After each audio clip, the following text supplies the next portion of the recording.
On a changé un peu. Hein. Ouais, c'est ça. Pourquoi pas? Allez.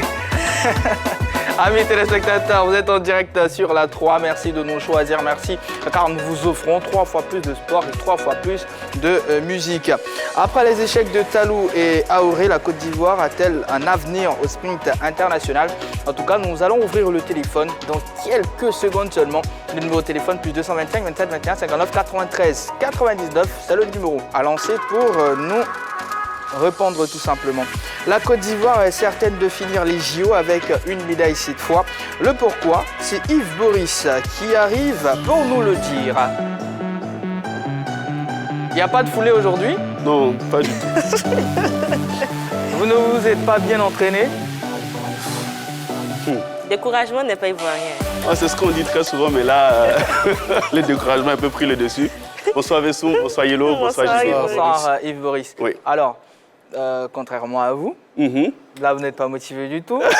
On Je vais demander à tout le monde ici de vraiment faire un standing ovation à tous ces athlètes-là qui nous ont permis de voir nos couleurs au JO. La 32e édition, c'était au Japon, à Tokyo. Messieurs, mesdames, allez.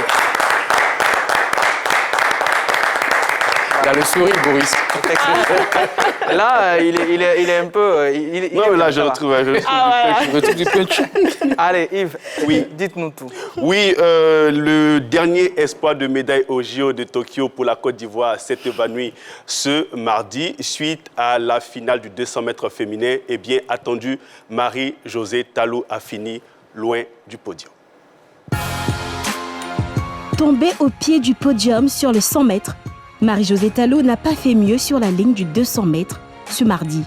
Malgré sa volonté, la sprinteuse ivoirienne a fini à la 5e place.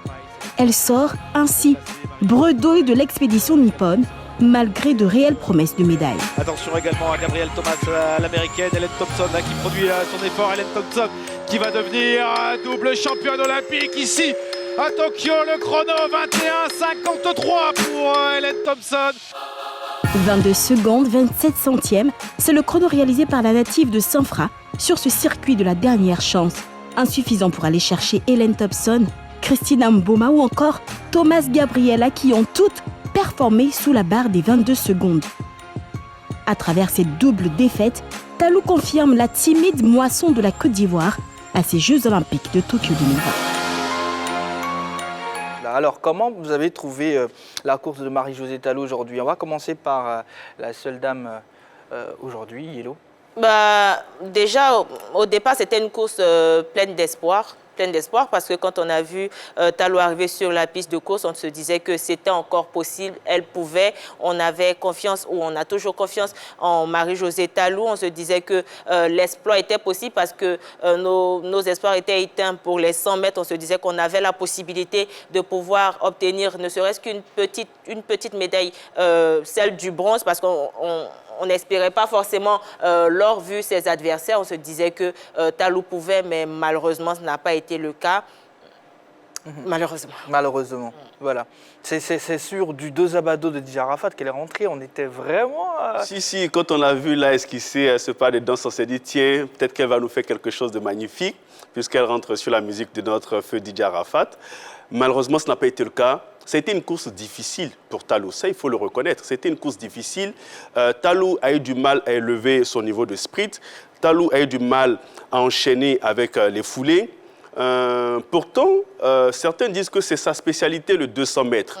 Si vous regardez les deux courses lors de la première série, lors de sa série et puis lors de la demi-finale, la force de Talou, c'est les virages. Parce que Talou a un centre de gravité bas par rapport à ses concurrentes. Donc, elle arrive à enchaîner les foulées lorsqu'elle est dans le virage. Mais là, sur la finale, elle a eu du mal à penter le virage. Et on s'est rendu compte que, et je l'avais dit d'ailleurs hier, si Talou réussit à bien prendre le virage et qu'elle sort en tête, c'est fort probable qu'elle ait une médaille. Ce qui n'a pas été le cas, malheureusement, parce que lorsqu'elle sort du virage, elle est, je crois, 4e de la course. Et là, maintenant, elle a du mal à enchaîner sur les 100 derniers mètres pour essayer d'arriver.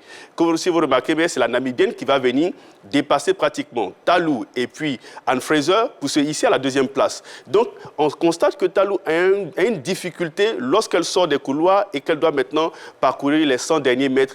on la sent essoufflée, on la sent fatiguée et elle a du mal à répéter avec beaucoup plus de vivacité, de rapidité, les foulées, les mouvements pour aller faire la différence. Malheureusement, c'est ce qui s'est passé lors de cette course-là et ça nous a tous crevé le cœur parce qu'on espérait véritablement que Talou puisse remporter au moins une médaille cette fois-ci parce qu'elle le méritait tant au regard des efforts fournis pour la Côte d'Ivoire. Veyssoum, est-ce que vous avez le même sentiment qu'Yves Boris?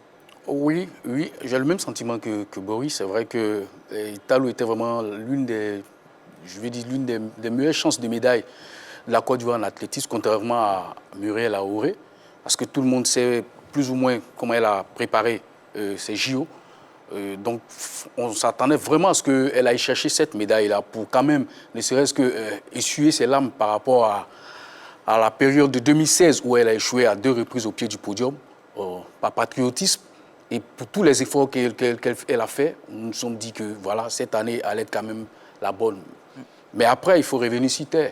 Quand on regarde un peu toute cette débauche d'énergie lors des manches éliminatoires, je me posais beaucoup de questions. Est-ce qu'elle allait pouvoir aller jusqu'au bout? Parce que si vous regardez bien, toutes ces concurrentes qui sont arrivées, les 3 premières qui sont rentrées, qui ont pu franchir la ligne d'arrivée, c'est des concurrentes qui ont quand même géré leur course lors des manches éliminatoires. Mais Talou, là, elle est apparue vraiment émoussée.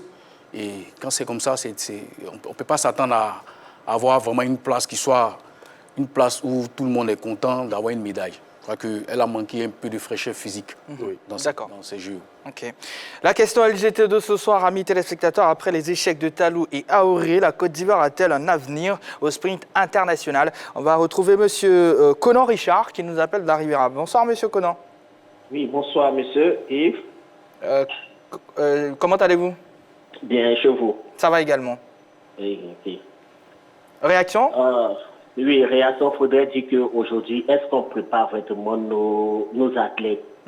Aujourd'hui, j'ai l'impression, après avoir parcouru les Jeux Olympiques, que nos athlètes vont seulement avec le cœur. On sent qu'ils ont l'envie de faire. Mais derrière, quels sont les modes d'accompagnement pour ces athlètes qu'on le désire de faire? Quand vous regardez Talou courir, vous savez qu'elle manque un peu de quelque chose.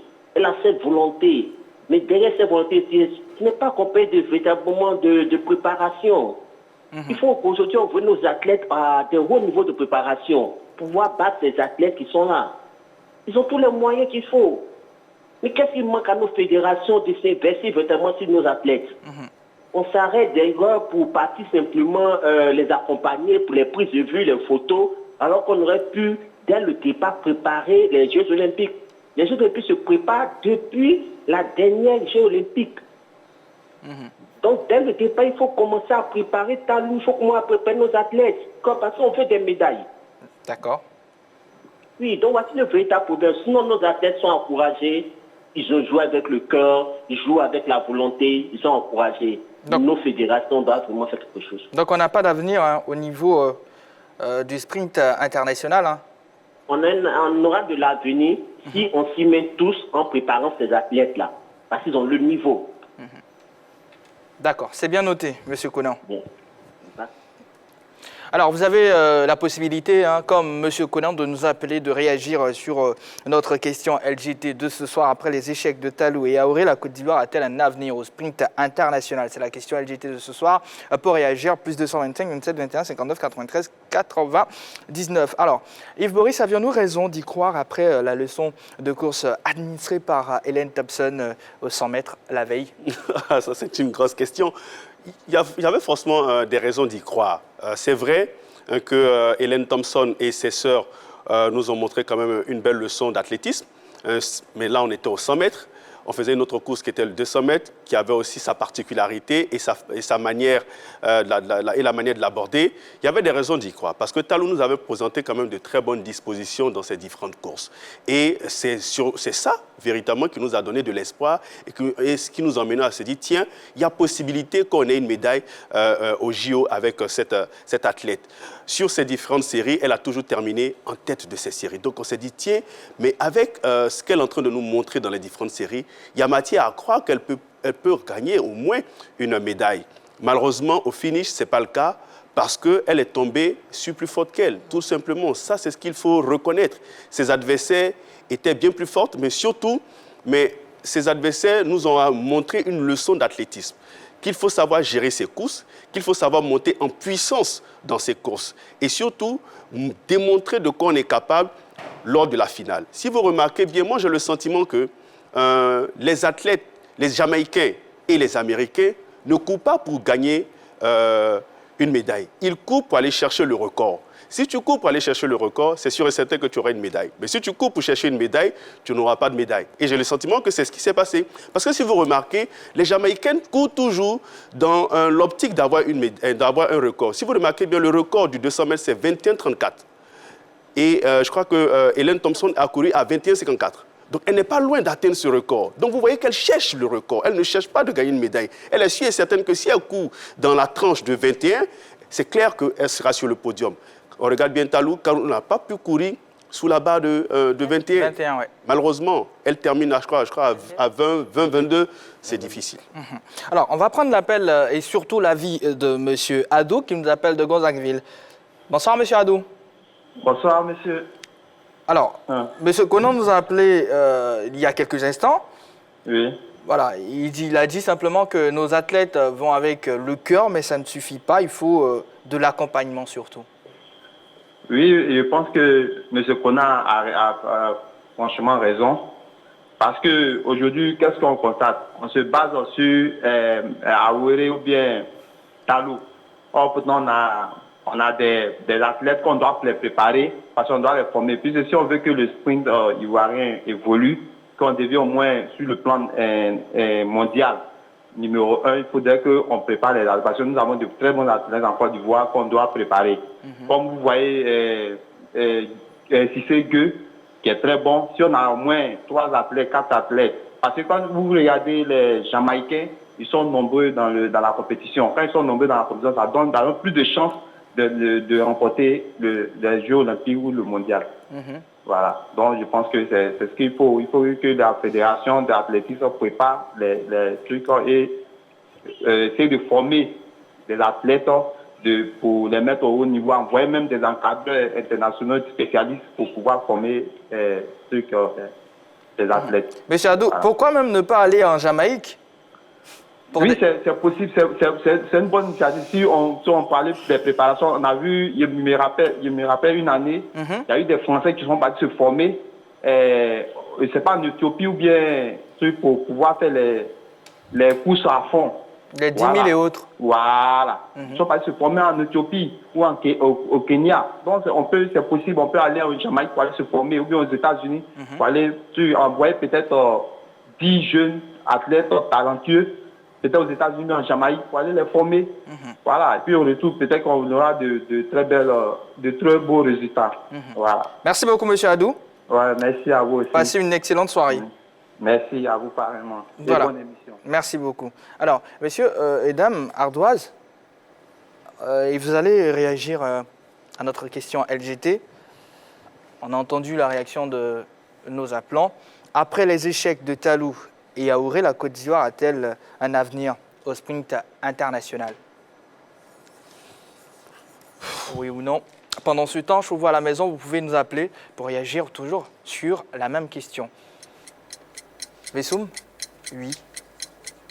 Oui, si. Et Boris? Oui et non. Honneur aux dames, Yellow.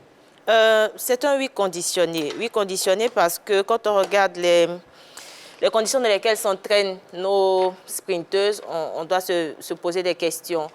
Quand Muriel Aouéré a fait une très belle campagne lors des JO, on a vu qu'il y a eu la construction, la création d'un centre pour sprinteurs, le centre Muriel Aouéré de Yamoussoukro. Jusque-là, on se demande ce que devient ce centre-là parce que c'est de là-bas que vient Cissé Arthur Gueye. Après lui, on n'a plus de suite. On ne sait pas comment se comporte ce centre-là et on est même étonné de savoir que c'est au Sénégal que Cissé Arthur et Talou s'entraînent. Par contre, on a un centre de formation en Côte d'Ivoire. Qu'est-ce qui se passe? Est-ce qu'il n'y a pas de suivi là-bas? Est-ce que le centre est tombé aux oubliettes? On se pose des questions parce que ces jeunes dames-là seront aux alentours de 35 ou 35 dans la tranche d'âge de 35-36 ans. Là, on a ruiné une chance d'avoir des médailles là. Lors de ces JO-là, on s'attend à Paris. Est-ce qu'elles seront capables physiquement de pouvoir répondre aux attentes de la population ivoirienne? Parce que quand on regarde aussi leurs adversaires, Fraser, c'est vrai qu'elle est dans la même tranche d'âge, mais physiquement, elle prouve mieux que Muriel Lauré et Talou. Donc, je dis oui, on a une chance pour les Jeux Olympiques de Paris, mais ce sera compliqué si on n'a pas le suivi adéquat pour nos athlètes. D'accord. Concernant les avis, nous allons bien sûr prendre l'avis de M. Soumaoro. Bonsoir, M. Soumaoro. Bonsoir, mon jeune frère. Comment allez-vous? Oui, ça va chez vous? Ça va également, M. Soumaoro. C'est dire que, franchement, il faudra qu'on soit honnête. Hein.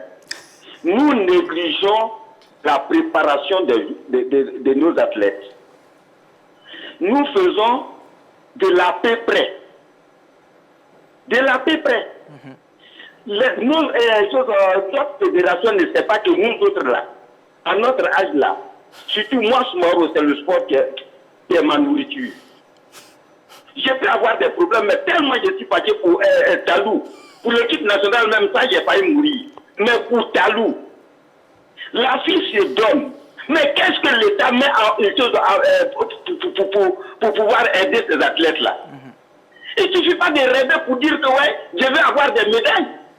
C'est Jamaïcaine là. C'est pas des petits athlètes. On ne fait rien de bon et on cherche sur toi. Oui, ils sont partis. Tu crois que les enfants vont aller ramasser les médailles? Ça ne se ramasse pas. Ça se prépare. Après les JO de cette année-là, à partir des JO, on doit préparer l'autre JO. Mais nous, on ne fait pas. C'est l'improvisation.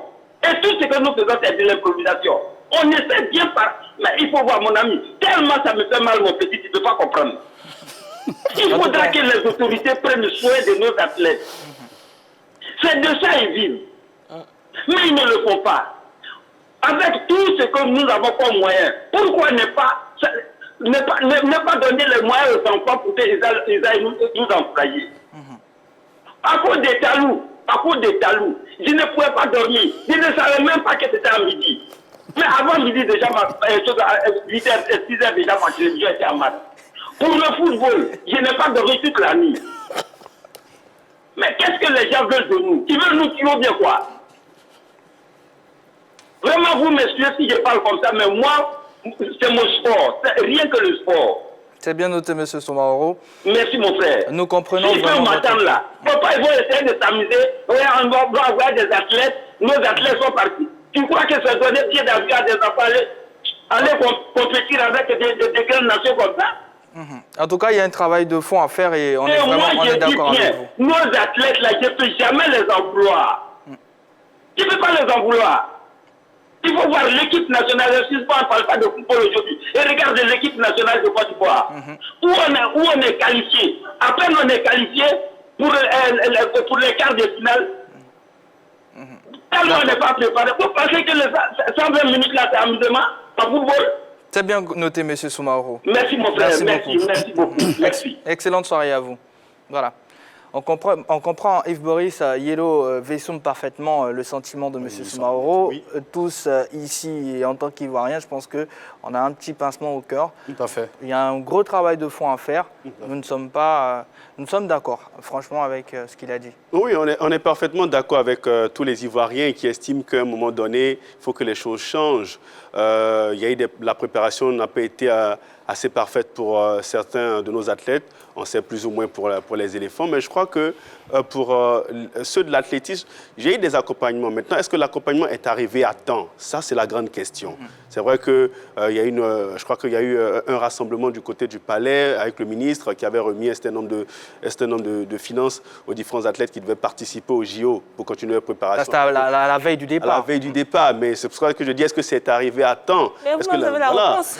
On a tous eu la réponse que ce n'est pas arrivé à temps pour que les athlètes puissent se préparer au mieux. Voilà. Nielo, réaction? Non, on converge dans le même sens. Ce qui revient le plus fréquemment, c'est que nos athlètes ne se sont pas préparés. Ils sont partis avec l'envie de mieux faire, mais pour des professionnels, l'envie ne suffit pas. Il faut se préparer et c'est ce qui nous a manqué. Vessom, pour terminer. Je les rejoins aussi. Hein. Je crois que l'amateurisme n'a jamais payé. Il faut toujours déployer les moyens qu'il faut. Il faut mettre les athlètes dans les conditions.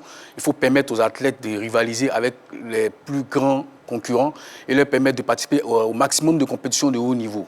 Je crois que si, à ce niveau, nous essayons de quand même structurer, organiser le sport en général, je ne parlerai pas seulement que de l'athlétisme, hein, mais si on essaie de structurer, on essaie d'organiser, il n'y a pas de raison qu'on ne puisse pas avoir des résultats probants.